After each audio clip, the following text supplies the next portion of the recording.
DreAllDay.com. Now tuned into the show where you learn the discipline to show up day after day to do the work, the confidence to put yourself out there boldly and authentically, and the mental toughness to continue showing up, doing the work, putting yourself out there even when the success you've expected to achieve has yet to be achieved. And on top of all this, you get a huge dose of personal initiative. That is the go-getter energy that moves any one of us, including yourself, to go and make things happen instead of waiting for things to happen. And then we put all this together into a series of frameworks, approaches, insights, strategies, and techniques all underneath the umbrella of one unifying philosophy that is called Work on Your Game.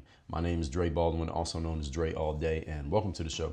And today's topic is equity and equality, both myths. Both of them are myths. Before we get into this, I remind you all three things. First of all, my text message number down below in the description. Secondly, get on my email list for free by going to workonmygame.com. Get my emails every single day. That's workonmygame.com. And third, Work on Your Game University. You want to have me as your direct coach. You want to get access to all of our trainings and courses and get on live calls with me. Go to workonyourgameuniversity.com. All those links and info is down in the description to this episode, wherever you are listening to or watching this. So, excuse me. So getting into the topic here today, equity and equality are both myths. This is a topic that I've touched on many times in the past and will need to touch on probably more times in the future. And as with everything that we talk about, I want to have an episode where I am fully on the record as to where I stand. So why I stand there and how I came to these conclusions. Now, as you know, both of these terms are terms that are discussed often in today's world regarding all different types of groups when it comes to people, success, businesses, careers, social economics, and everything in between, equity and equality. We're going to get into helping you understand exactly what both of these terms mean by the book and definition, how they're being implemented socially, which is often different than what the by the book definition says. People are redefining words these days, which is bullshit and actually satanic at its core. We're going to get into that. And I'm going to tell you why none of these things, regardless of how you want to define them, is ever going to actually occur, which creates a great opportunity for the hustlers out there. Knowing that it will never occur, they can keep talking about it, which means people are going to keep paying with their money and or attention to hear someone bitch and complain about something that will never be changed. That's the hustle. But we're going to get into all of that here today. So let's start here at point number one. Today's topic, once again, is why equity and equality are both myths. Number one, equality. Let's get a definition of this word equality. Definition says the state of being equal, especially in status, rights, and opportunities. That is the definition of equality, straight out of the dictionary. And when it comes to redefining words, we know that people do a lot of this these days to try to redefine what a word means. That is, I completely reject that concept. The dictionary still matters. And if we cannot agree on what words mean, then we cannot have a society, because then we have a complete breakdown in communication. So words mean what they mean from the dictionary, not what you want to call it, not how you want to define it, but what it actually means. And I talked about this in episode number 2385, why the dictionary matters. And the dictionary will always matter for the reason that I just gave you. So while equality does sound like a great idea, doesn't sound like a great idea for things to be equal when it comes to status, rights, and opportunities. That sounds like a great idea. Here's the problem. It's a myth that will never actually happen, because the first question is the question to your question, which is why I want it to ever happen, is how are we ever going to get everyone equal in terms of status, rights, and opportunities? Because that's what the definition is. How can we do that? How can we get me and you and him and her and everybody else equal in terms of status, rights, and opportunities? It's not going to happen. The answer is it won't happen. Now, as far as rights, I think that's the one we can get the closest to having everyone on the same page. As of today, as of this recording, the day that you are listening to this, most of us have equal rights. All right? Most of you are not afforded certain rights that other people don't have. Everyone has pretty much equal rights in today's world. Has that always been the case? No. But today, as of this recording, the day you're listening to it and the day that I recorded it, we all are pretty equal when it comes to rights. Now, when it comes to status and opportunities, we are not equal, and we never will be. And I don't want us to be. I'm going to explain to you why. First of all, why it's not going to happen. And secondly, why it's good that it's not going to happen. First of all, when it comes to status, what does that term mean to you? What's the word status mean to you? For the most part, let's just call status to mean relative importance, relative relevance, as people like to say these days. Is everybody equal in status? The answer is hell no. No, we're not equal in status. People don't have the same status because we don't all have the same material possessions. We don't all have the same skill sets and abilities. And we don't do the same things with whatever opportunities that are presented to us. So how are we going to end up with the same status? Again, the answer is we won't. We're not going to end up with the same status because we all do different things. We have different skills. We are valued differently in different spaces depending on who we are and to whom we are offering whatever it is that we offer, and based on the way other people decide to see us. So status equality is impossible. That's why it's a great hustle for people to talk about it, because they'll always have something to bitch about because it ain't never happening.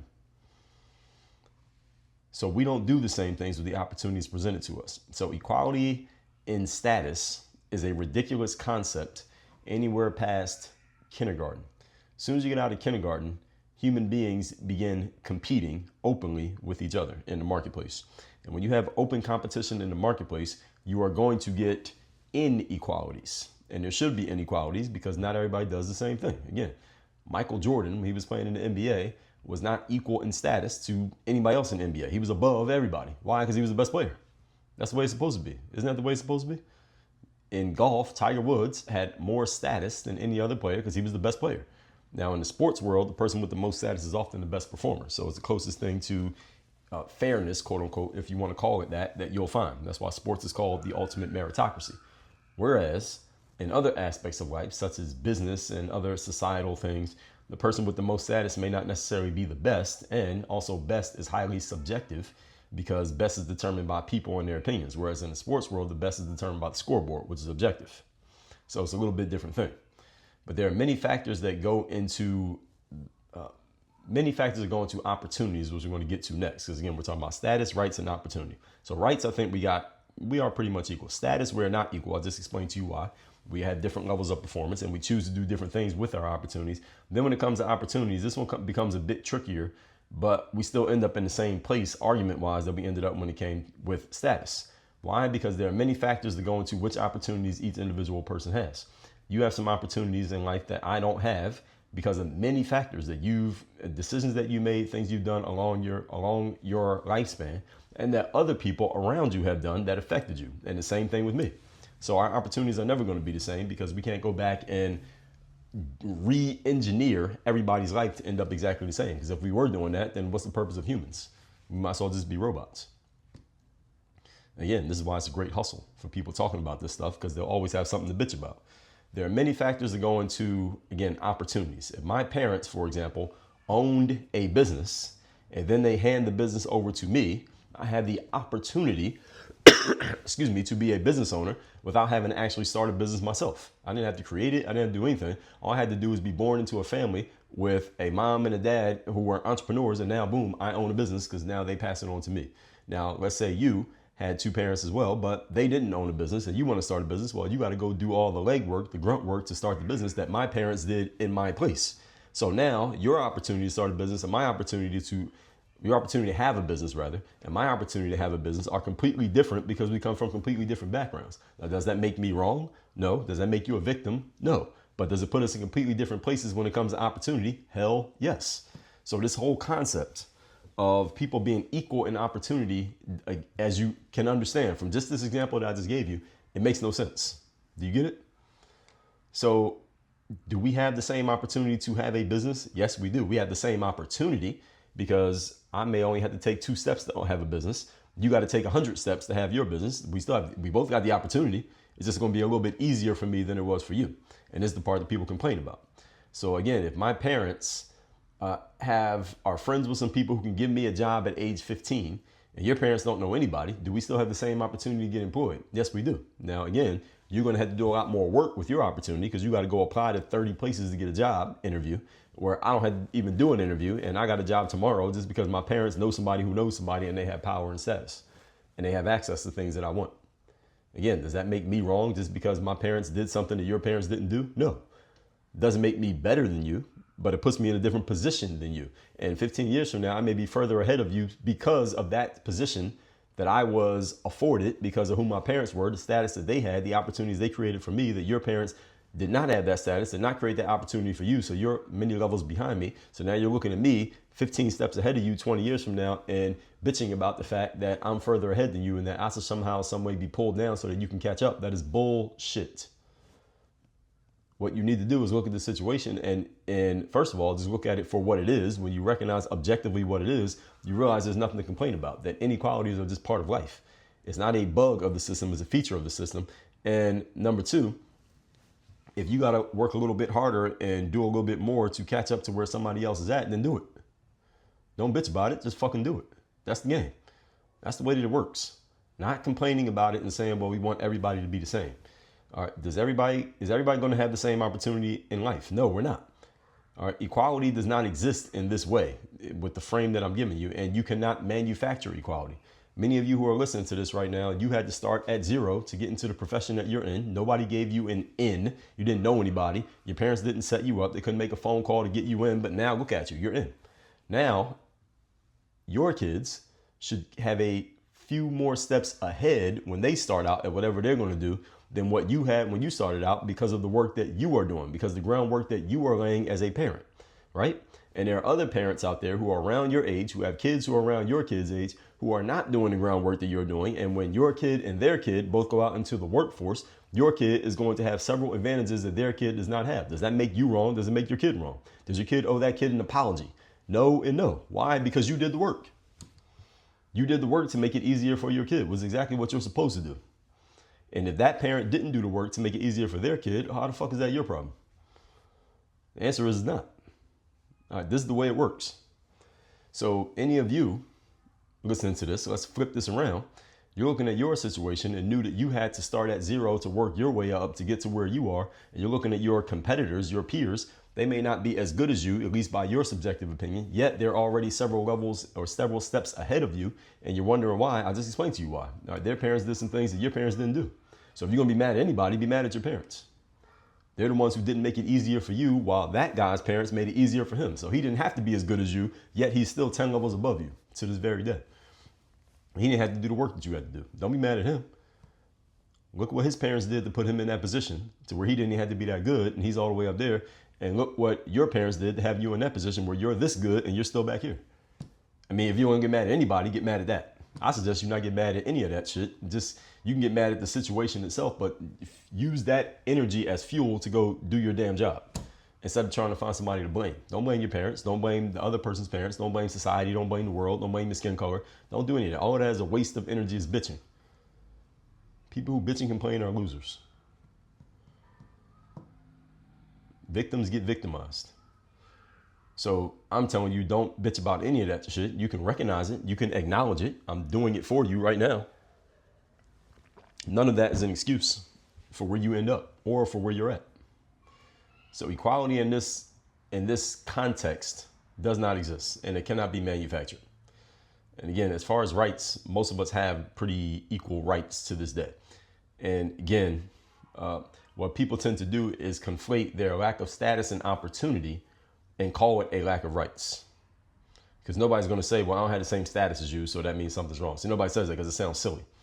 Nobody's going to say, I don't have the same opportunity as you because my parents didn't do the work that your parents did. Nobody would say that because it sounds silly, even though it's true. So what people do, when they notice they don't have the same status or the same opportunities as others, they call it a lack of rights. They call it not having the same rights as other people when it's actually not what it is. Anybody who's listening to this, name a right that someone else in America has that you don't have. Name it. You can't name it because there aren't any. I don't care what color you are. I don't care what gender you are. I don't care what race you are. There aren't any rights that other people have that you don't have. So what happens is people call it a lack of rights, even though it makes no sense. It's a good emotional argument that most people don't think about logically, so they can't call people out on their bullshit, or you believe the bullshit, even worse. And this is used to emotionally blackmail other people into believing the person who is doing the bitching is owed something just because they're bitching, even though their bitching is not based on anything logical or rational. See, this idea is completely and fully rejected. That's why I'm breaking it down. Moving on to the next point. Number 2. Today's topic, once again, is why equality and equity are functionally impossible and will never happen. Number 2, equity. Let's get the definition of this word equity, because equity and equality, people sometimes conflate them. They're not the same. Definition of equity is the quality of being fair and impartial. So equality, going back to point number 1, means the state of being equal, especially in status, rights, and opportunity. The state of being equal in status, rights, and opportunity. Equity means the quality of being fair and impartial. This is a tricky definition because these words are highly subjective.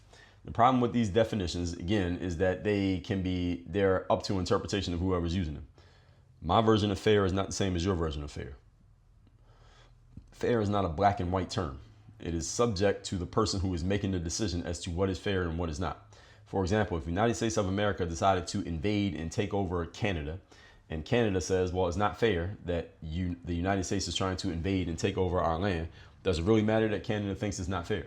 Not really, because the USA has the militaristic power to overpower Canada if it wanted to. I'm not saying the United States should do this, nor do I think they will do it. But for example, if the United States decided to do it, Canada thinking that is not fair doesn't really matter in terms of what would happen on the battlefield. It'll be over very quickly. Now, at the same time, it could hurt the United States when it comes to public sentiment, because the rest of the public would say, hey, that's not fair. Everybody would say it's not fair, and the U.S. might be shunned for some reasons for doing it. But would it stop the USA from mechanically, functionally doing what it wanted to do? No, not unless it decided to stop. The point is, fairness only matters when you can enforce the fairness that you want. That's the tricky thing about this word fair. Fair only matters when you have the power to enforce things as you see them as fair, because how I see fair and how you see fair are not the same. And it doesn't matter if we disagree if you cannot enforce your view, or it doesn't matter how I feel if I can't enforce my view. Your views are only as powerful as your ability to enforce them and make them matter and do something if somebody violates them. If you can't do those things, it doesn't really matter what you think. That's the way it works. And again, look around in your life. Some of you have jobs where there are supervisors and people who are higher up than you who have opinions that differ from yours, and you don't even share your opinions that differ from theirs. Why? Because you know just as well as I do that it doesn't really matter your opinions differ, because you don't have the power to do anything with your opinion. At least not in that space, you don't. So your opinion doesn't really matter unless somebody who has the power to do something with that opinion asks you for it. And if nobody asks you, even though you know your opinion is different, you keep it to yourself, because what's the point? The person you be sharing it with doesn't have the same opinion as you, and therefore they don't have to listen to you.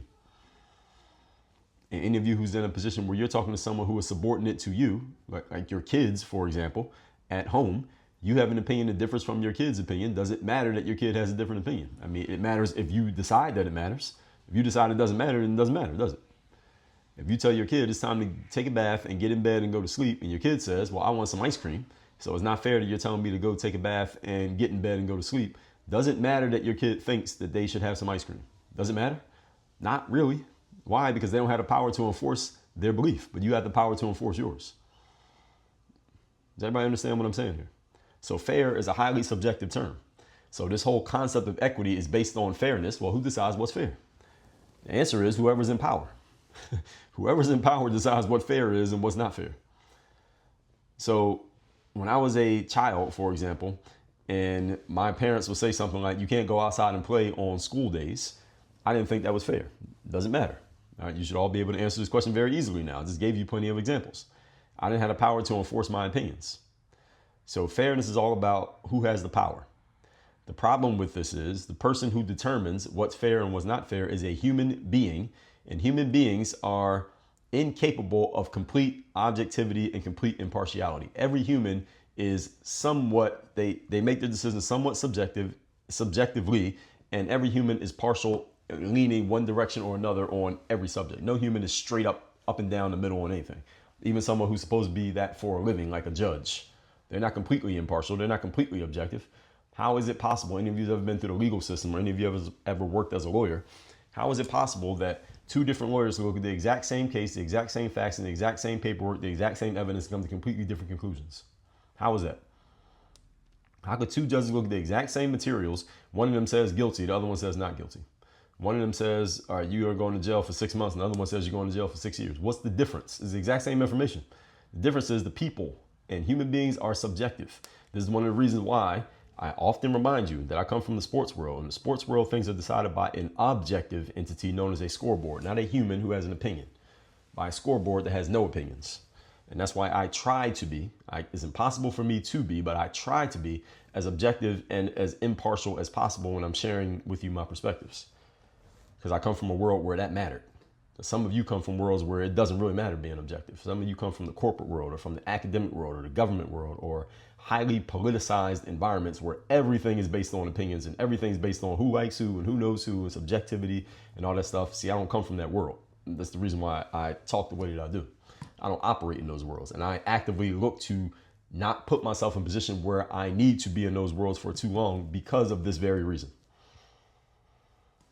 So when the person making the decision is a human, and humans are incapable of being completely objective and impartial, no one can give you a black and white ruling on fairness.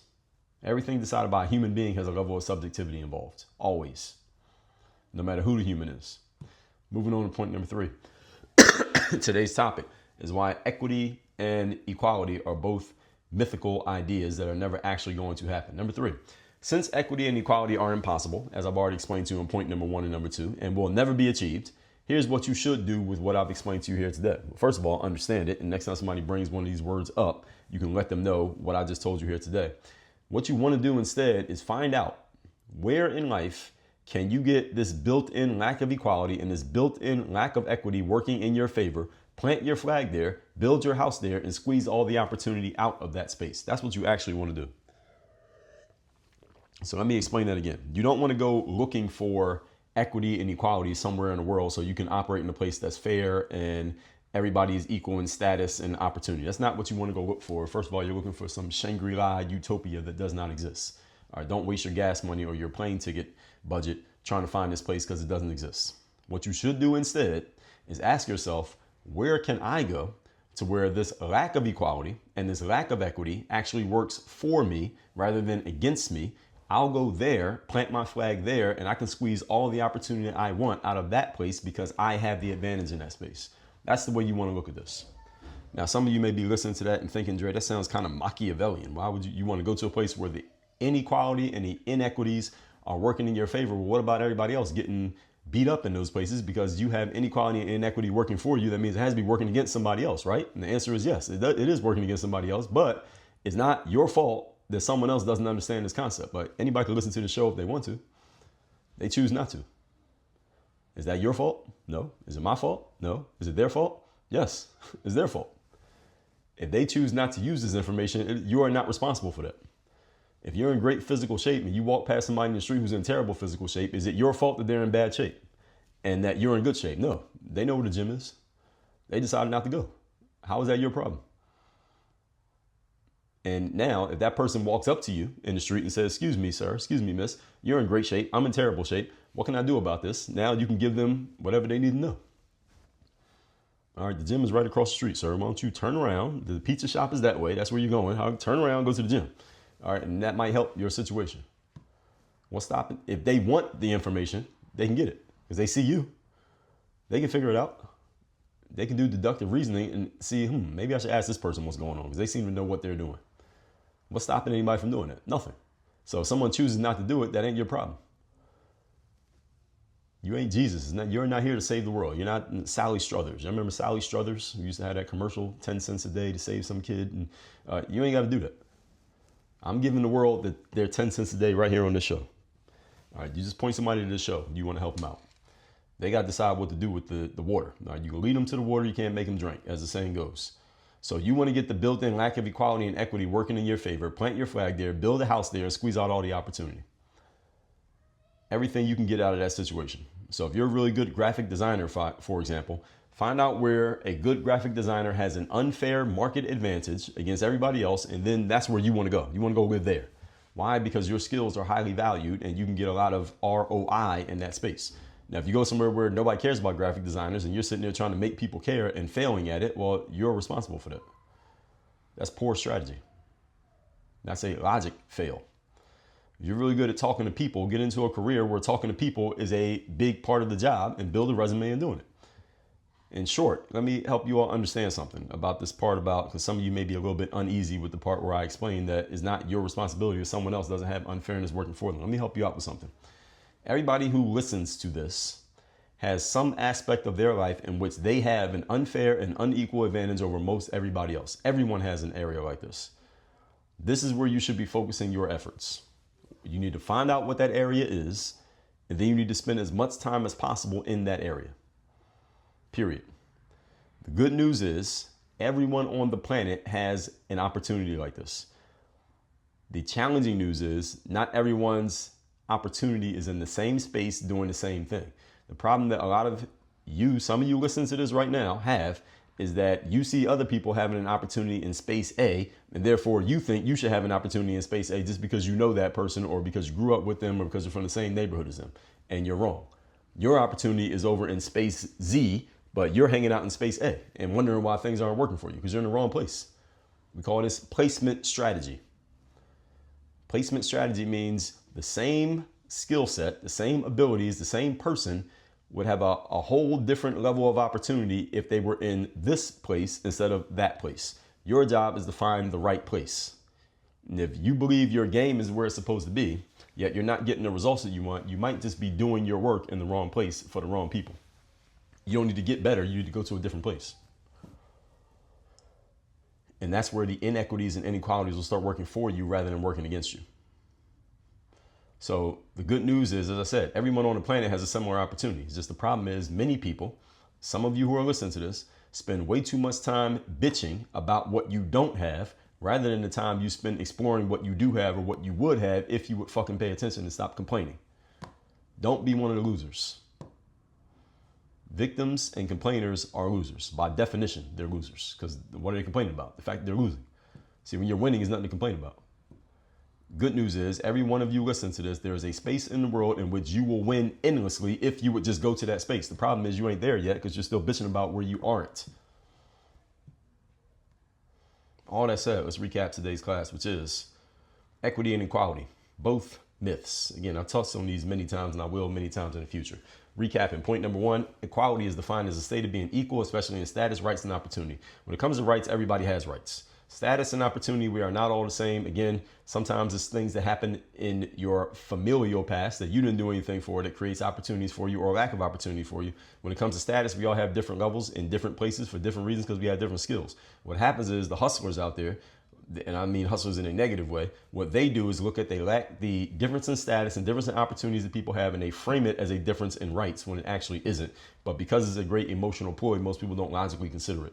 Point number two, equity is defined as the quality of being fair and impartial. The problem with this definition is that fair and impartial are subjective terms that are all based on who is in power and who has the power to influence a situation. If you're a parent with kids at home, what you think is fair and what your kids think are fair are not equal. Why? Because you have the power, they don't.